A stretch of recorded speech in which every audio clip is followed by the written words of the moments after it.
Bien, muy buenas tardes, estimados alumnos. Damos inicio a la clase número 3 correspondiente a la audiencia preliminar.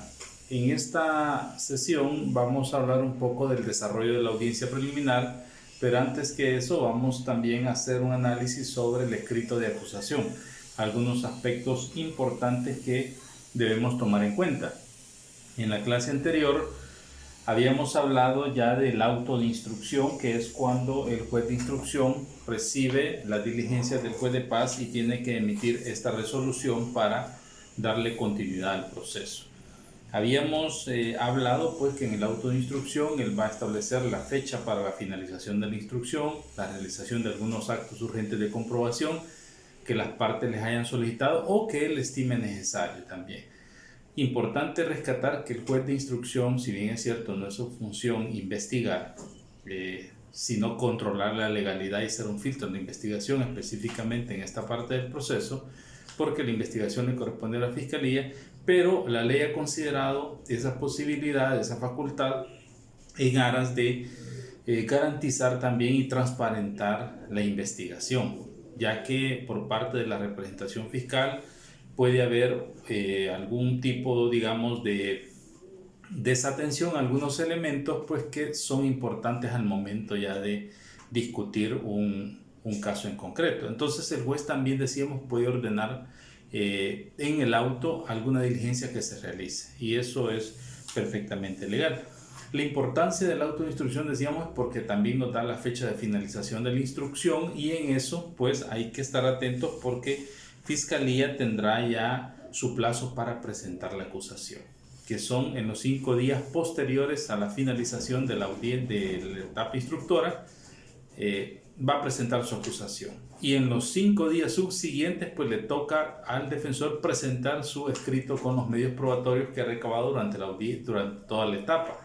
También al fiscal en esos últimos 5 días podrá subsanar algún vicio, decíamos, dentro de la acusación, proponer alguna salida alterna, solicitar un sobreseimiento, etc. Sin embargo, eso en términos prácticos yo decía de que aunque se tenga ya conocimiento de que se puede llegar a un arreglo conciliatorio o el fiscal esté anuente a dar un procedimiento abreviado, pues generalmente esto lo dejan para la audiencia para evitar que todas las condiciones sobre las cuales se va a otorgar esas salidas alternas todavía subsistan al momento de la audiencia y no perjudicar a la víctima. Es parte de una política también que es válida para salvaguardar los intereses del proceso.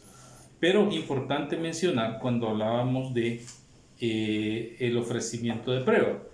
Decía el artículo 359, para ofrecer prueba testimonial será necesario presentar la lista de testigos con indicación del nombre, profesión, domicilio, residencia o lugar donde pueden ser localizados. Esto es importante porque tanto Fiscalía como la parte defensora, cuando presentan su escrito con sus medios probatorios, deben de ser muy claros, muy específicos en qué lugar se van a ubicar a los testigos, en qué lugar pueden ser citados, porque pensemos que toda esta prueba fue admitida en la audiencia preliminar y llegamos a la vista pública. El tribunal de sentencia, cuando ya estemos allá, va a citar a esta gente en las direcciones o la va a querer localizar donde lo hemos planteado. Si eso pues no concuerda, definitivamente al final pueden haber hasta se puede prescindir de los testigos, ¿no? Porque se ubicaron o se trataron de ubicar y nunca se encontraron. Entonces es muy importante colocar eso de una manera correcta. Luego dice, se presentarán también los documentos que no han sido ingresados antes o se señalará el lugar donde se encuentren, donde se hallen, para que el juez tribunal lo requiera. Toda clase de prueba será ofrecida con indicación de los hechos que se pretenden probar, hechos o circunstancias que se pretenden probar, bajo pena de inadmisibilidad. Vean qué interesante, presentar un escrito junto con los documentos, por ejemplo, el nombre de las personas, sus direcciones, pero omitimos establecer qué es lo que pretendemos probar. Entonces eso va a acarrear una inadmisibilidad del escrito. En ese sentido, pues pensemos que si estamos en el último día o ya no hay mucho tiempo para dentro de los 5 días que nos han dado, pues podemos tener problemas en ese sentido, y es mejor establecer esto tal como lo dice el artículo 359. Y es lógico no saber que si vamos a presentar un medio probatorio tenemos que decir qué es lo que pretendemos probar. Anteriormente les decía, bueno, con un testigo yo puedo probar que el imputado no estuvo en ese lugar, que estuvo conmigo tanto tiempo, que no fue él quien profanó amenazas, que no fue él quien lesionó, que él únicamente colaboró o no colaboró, etc. Cualquier circunstancia puede probarse con la explicación que se le va a dar allí en el escrito. Esto va enlazado con los requisitos de la acusación del artículo 356. El escrito de acusación es la culminación de la etapa instructora. Ahí se culmina la etapa investigativa con el escrito de acusación. Cuando el representante fiscal presenta la acusación, lo que le está diciendo al tribunal es que él tiene méritos, tiene elementos de cargo que lo han motivado a formular precisamente esa acusación y que considera de que el caso debe pasar a la siguiente etapa de juicio. Algunos presentan un escrito, pues, pero en el mismo están solicitando un sobreseimiento provisional. Lógicamente eso no va a ser una acusación, sino que una de las solicitudes que establece el artículo 358 del Código Procesal Penal. Pero dentro de los requisitos están los datos personales del imputado, o si se ignoran, dice, los que sirvan para identificarlo, la relación clara, precisa, circunstanciada, específica del hecho atribuido, la fundamentación, la calificación jurídica y el ofrecimiento de prueba, tanto en el orden penal como en el civil, para incorporar en la vista pública. Es importante mencionar que si en un proceso, la ley establece, si en un proceso no hay querellante o la víctima no se ha constituido en parte querellante, siempre corresponderá al representante fiscal pronunciarse también por la prueba en el carácter civil. Ahora, si hay una constitución de parte querellante, ya le corresponde a él pronunciarse sobre eso. Luego dice, con la acusación el fiscal remitirá las actuaciones y las evidencias que tenga en su poder. El fiscal o el querellante podrán en su acusación señalar alternativamente a las circunstancias de hecho que permitan calificar el comportamiento del imputado en un delito distinto. En la acusación el fiscal o el querellante deberán fijar el monto de la reparación civil de los daños. Las mismas exigencias en cuanto a las pruebas y a la cuantía tendrá el actor civil respecto a su pretensión. Bien, entonces no olvidar también estos detalles. Muchas veces cuando estamos en un proceso, bueno, cuando no hay querellante, en términos prácticos, esto de la reparación civil en materia penal debe de probarse también, lógicamente. Debe de probarse. Generalmente se desatiende a esa área, a esta parte, a este requerimiento de la acusación. Se desatiende, digo, en el sentido de presentar medios probatorios, muchas veces porque la víctima, no obstante, tuvo secuelas, pero no hay cómo demostrarlo, o no, tal vez no se preocupan por eso y al final terminan solicitando únicamente en la acusación de que el juzgado o el juez se pronuncie respecto a la reparación civil. En esos términos, lógicamente, no va a haber una condena en reparación civil si no se puede demostrar cuáles son los daños que se han causado o la reparación que se solicitan. Es decir, el proceso civil o el proceso por indemnización o reparación civil en materia penal debe de ser probado también en esos términos. Ahora bien, luego decimos, el artículo 360 dice, el juez admitirá o rechazará la prueba ofrecida para la audiencia. El secretario dispondrá de la organización de la audiencia y la producción de la prueba. El 360 tiene íntima relación con el 359 en el sentido de que el juez va a admitir o rechazar. Aquí, lógicamente, no estamos en la audiencia preliminar, pero sí lo puede. Cuando dice que lo va a admitir o rechazar, se refiere a si este escrito no viene en legal forma. Por eso decía en el artículo anterior, bajo pena de inadmisibilidad. Entonces es importante, pues, porque si ya no hay tiempo, como decía, podemos tener problemas a la hora de presentarnos en la audiencia preliminar. Luego el artículo 361 nos habla sobre el desarrollo de la audiencia preliminar. En un primer momento hay que establecer cuál es el objeto de la audiencia preliminar. sencillo. El objeto de la audiencia preliminar principalmente es ir a discutir los medios probatorios que se han recabado en la etapa instructora, tanto por la representación fiscal como por la defensa y por la parte creyente si la hubiere. Ir a discutir, ¿para qué razón?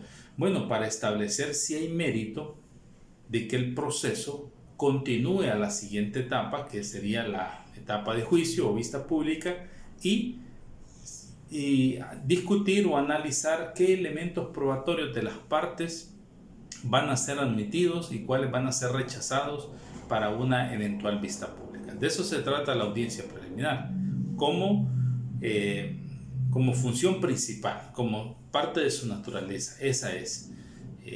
Ahora, ya la ley nos da también una serie de resoluciones que se pueden tomar en la audiencia preliminar, que no va a ser pasar a juicio, ¿no? Pero eso es, muchas veces son cosas emergentes que se dan dentro de la audiencia, como por ejemplo que estando ya en la audiencia preliminar o previo a iniciar, las partes llegan a un arreglo conciliatorio, el delito lo admite, las partes están de acuerdo, se cumple con todos los requisitos que ustedes ya conocen, entonces ya cambia el rumbo del proceso y se llega a una conciliación.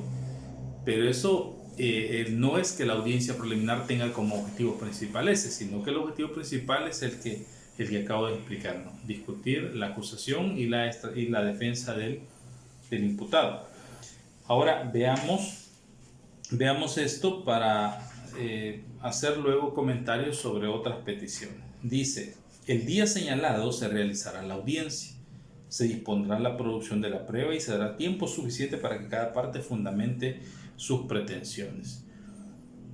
A la audiencia preliminar deberán comparecer el fiscal, el imputado, su defensor, el querellante y las partes civiles. Las ausencias del fiscal o el defensor serán subsanadas de inmediato, en el último caso solicitando un defensor público.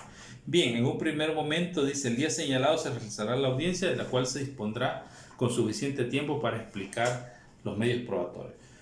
Precisamente de eso se trata. Acá no venimos, la audiencia preliminar no es para, por ejemplo, discutir una medida cautelar, no es para solicitar una absolución o una condena, desde luego que no, ustedes ya lo conocen, no es para realizar otro tipo de peticiones que no esté apegada a la ley, no, única y exclusivamente es para fundamentar la acusación, y por eso la ley dice que se da tiempo suficiente para que las partes expliquen los medios probatorios que llevan, pericial, documental, testimonial, y qué pretenden probar con eso en una eventual vista pública. Eso le va a dar un panorama al juez para poder hacer un análisis, un examen y decir, en realidad la prueba que me está ofertando la representación fiscal es importante, válida, y con eso pues se va a demostrar la participación, la existencia, etc.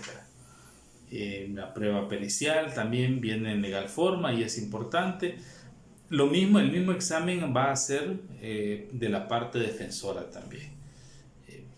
¿Qué es lo que la defensa pues le está ofreciendo con la prueba testimonial? Si hay testigos que pueden aportar un elemento más relevante que la fiscalía, etc. En ese sentido, el juez toma un parámetro de establecer primero que la prueba ofertada sea lícita, es decir, que esté permitida por la ley y que sea recogido con los requerimientos que la misma pide. Segundo, que sea pertinente. Sí, que sea pertinente, es decir, que tenga íntima relación con el caso que nos ocupa, o sea, que no sea algo que esté fuera o que en realidad no vaya a abonar en nada o esté, digamos, sustentando otras declaraciones, que sea lícita, que sea pertinente.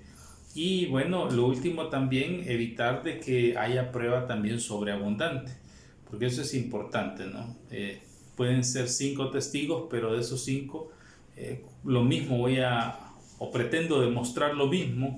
Con los 5, pues perfectamente el juez puede admitir a 2 nada más y prescindir de los otros 3, ¿no? Porque no dan un dato nuevo, un dato mayor. Entonces, eso es lo importante, el análisis que hace el juez cuando estamos frente a una audiencia preliminar. ¿Cuál es el desarrollo de la audiencia preliminar? Es similar al desarrollo, dice, de la vista pública, porque dice en el último inciso, la audiencia preliminar, no, perdón, dice el inciso penúltimo, en cuanto sean aplicables, regirán las reglas de la vista pública adaptadas a la sencillez de la audiencia. Aquí habla que la audiencia preliminar es una audiencia sencilla de discusión. A mi juicio no es tan sencilla esta audiencia, porque en realidad lo que se va a discutir es muy importante, ¿no? Son los medios probatorios. Entonces, cuando dice se va a adaptar a las reglas de la vista pública, bueno, las reglas de la vista pública son primeramente la constitución del tribunal, que el juez tendrá que llegar a la sala de audiencias, luego viene la verificación de las partes, que las partes que estén debidamente acreditadas, luego viene el imputado, el defensor, si hay partes civiles, pues también deben estar presentes. Si no las hay, no hay ningún problema. La parte creyente es opcional. Luego es la explicación al imputado sobre el objeto de la audiencia y algunos derechos que le corresponden.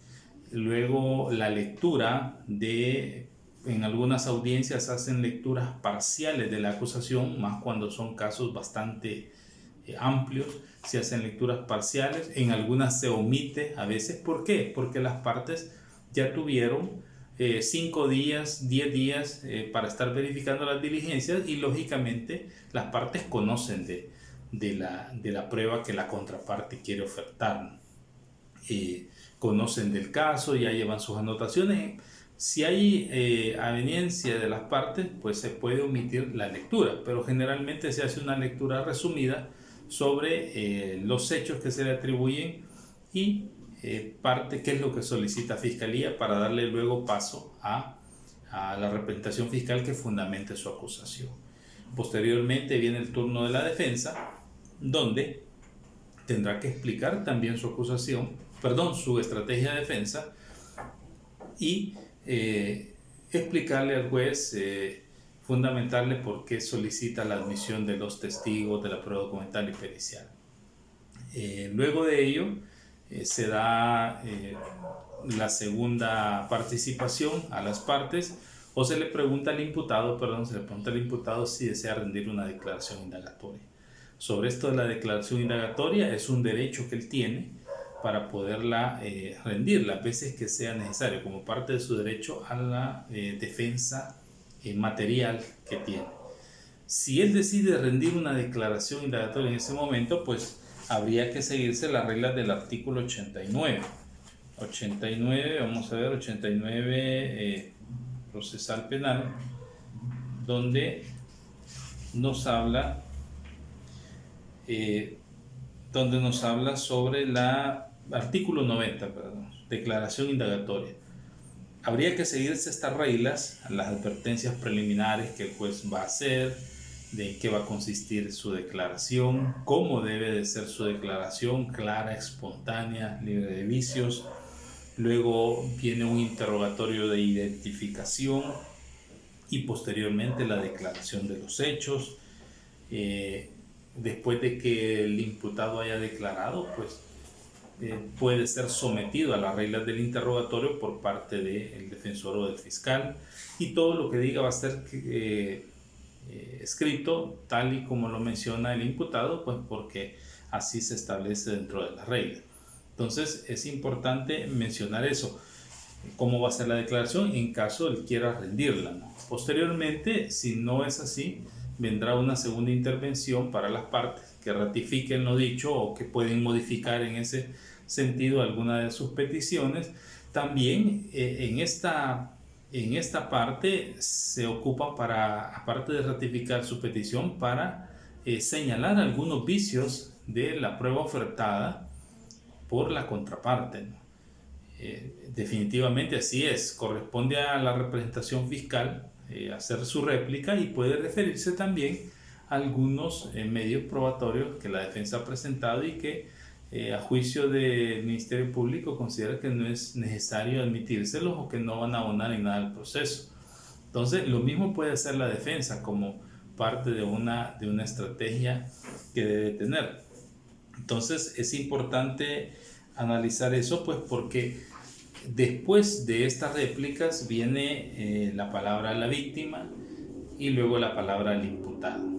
La palabra al imputado para posteriormente pasar allá a una resolución que el juez va a dar, y estas se encuentran en el artículo 362. Un detalle importante es este. Bueno, no hemos terminado de leer el artículo 361, porque aquí dan otras circunstancias especiales. Dice el inciso tercero: si no es posible realizar la audiencia por incomparecencia del imputado u otro motivo, el juez fijará nuevo día y hora y dispondrá todo lo necesario para evitar su frustración. ¿Por qué la ley se refiere a que la audiencia no puede desarrollarse sin la presencia del imputado? Porque es una audiencia muy especial, donde lo que se va a discutir es la incorporación de prueba, y no estar la persona presente en la audiencia, eso implicaría un atentado grande contra su derecho a la defensa material.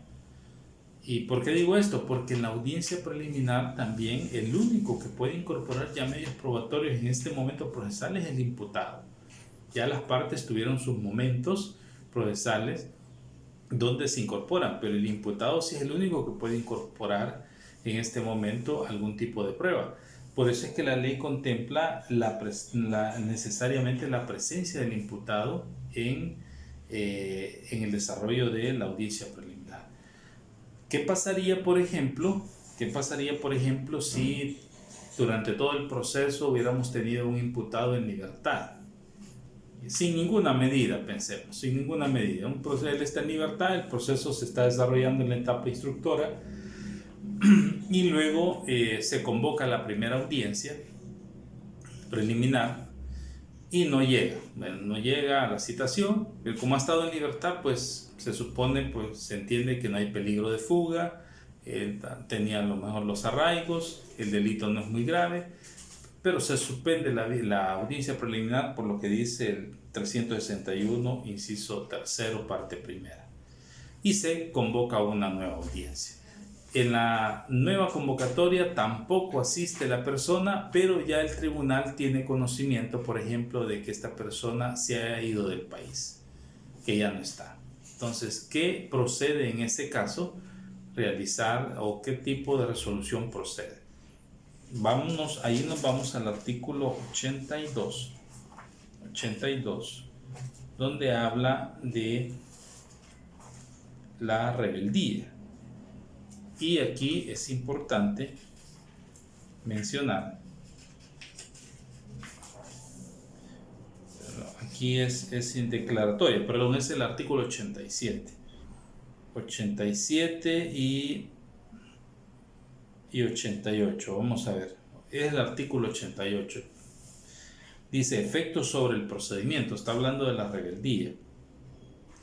Comprobado alguno de los extremos, la declaración de rebeldía, dice, no suspenderá el curso de la instrucción. Agotada la misma, se archivarán las actuaciones, instrumentos y piezas de convicción. Cuando el rebelde comparezca, la causa continuará según su estado. Si es declarada durante el plenario, se suspenderá respecto al rebelde y continuará para los demás imputados presentes. Vean qué interesante esto. Aquí, en el caso que yo les he planteado, si bien es cierto, estábamos ya en la audiencia preliminar, es decir, la etapa instructora ya prácticamente estaba para agotarse, o ya se había agotado, digamos, de acuerdo a la finalización del plazo de instrucción. Ahorita ya estábamos haciendo la clausura como tal de la audiencia preliminar y no aparece la persona. Acá lo que va a corresponder, de acuerdo al artículo 88, es declararlo rebelde en ese momento, archivar las diligencias y girar las respectivas órdenes de captura. Cuando aparezca, pues se va a reanudar el proceso. Hay una regla que la voy a ir explicando más adelante sobre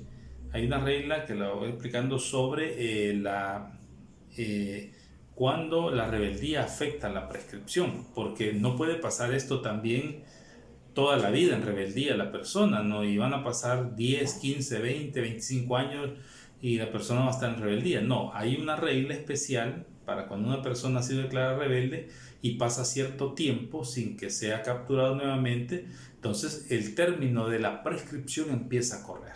Cuando empieza a correr, ya se va a llegar el momento donde se va a extinguir la acción penal porque terminó ese plazo, ¿no? Es un aspecto que lo vamos a ir explicando más adelante. Entonces, ¿qué hubiera pasado si, por ejemplo, al imputado, estamos en la etapa instructora, a este imputado que está en libertad se le convoca, por ejemplo, para una diligencia y no comparece? Pero Fiscalía tiene conocimiento de que el imputado ya se fue del país y lo presenta el escrito, informa y efectivamente ya no hay paradero de él. En ese caso, la instrucción estaba en su curso. Y acá dice el artículo 88 que la rebeldía durante el procedimiento no va a detener, en este caso, la marcha de la instrucción. Entonces, quiere decir de que si esto hubiese pasado a media instrucción, llamémosle así, no obstante él estaba rebelde, hubiera continuado la instrucción hasta presentar la acusación, hasta presentar la acusación, y posiblemente cuando se presenta la acusación se hace un análisis sobre la situación de que el imputado ya no se encuentra y se declara rebelde ahí. O pudiera convocarse a una audiencia preliminar para corroborar aún más de que el imputado no está, y en la audiencia preliminar, ya con todos los elementos que se tienen, se declara la rebeldía. Eso puede haber pasado también. Pero volvamos al artículo del desarrollo de la audiencia preliminar. Artículo 361. Luego dice la parte segunda: no obstante, si la incomparecencia por segunda vez se debe a la negativa del procesado detenido a concurrir, constatado ello por informe del director del presidio respectivo, a juicio prudencial del juez podrá realizarse la audiencia sin la presencia del mismo. Este es en el caso de las personas que están detenidas provisionalmente y que cuando se les llama para que comparezcan a una audiencia no salen, o no salen y ya lo hacen con una estrategia de bloquear, digamos, el normal procedimiento u otras circunstancias. En este caso se va a requerir un informe del director del centro penitenciario, del director del presidio respectivo, y ya con ese informe, a juicio prudencial del juez, dice, podrá realizarse la audiencia sin la presencia del mismo. A juicio prudencial del juez, es decir, el juez debe de considerar o valorar la situación. ¿Qué es lo que puede valorar el juez? Bueno, la magnitud del caso que se está conociendo, ¿no? El plazo de instrucción que va corriendo también, y no podemos caer en una situación de que el plazo ya se va a terminar y no se logra administrar justicia. Ese podría ser la situación, digamos, de los testigos, en qué calidad pueden estar algunos testigos. Puede que algunos estén enfermos, algunos, imaginémonos que hay prueba anticipada y todavía tenemos disponible el testigo, es una circunstancia a valorar, etcétera. Hay muchas cosas que pueden valorarse para que el juez, a juicio prudencial, pueda considerar que se va a realizar la audiencia preliminar sin la presencia del imputado. En todo caso, siempre deberá garantizar el derecho a la defensa técnica, ¿no? Que eso es importante. Luego dice, a juicio prudencial del juez podrá realizarse la audiencia sin la presencia del mismo. Estos casos, esta reforma surgió hace un par de años debido a que muchas audiencias preliminares precisamente se estaban frustrando por esta situación. Los imputados siempre buscan o tratan de ir inventándose acciones que vayan bloqueando el normal desarrollo de los procesos, y esta fue una de ellas. Muchas audiencias se veían frustradas por esto y al final terminaban los plazos de instrucción, o eso daba tiempo para que a veces se debilitaran los medios probatorios, se buscaran a los testigos, se amenazaran, etcétera, para que ya no fueran o no estuvieran disponibles para una vista pública. Entonces son de las circunstancias que pueden irse planteando en cada caso en concreto. Bien, vamos a terminar hasta acá y vamos a continuar después con más del desarrollo de la audiencia preliminar. Pasen buenas tardes.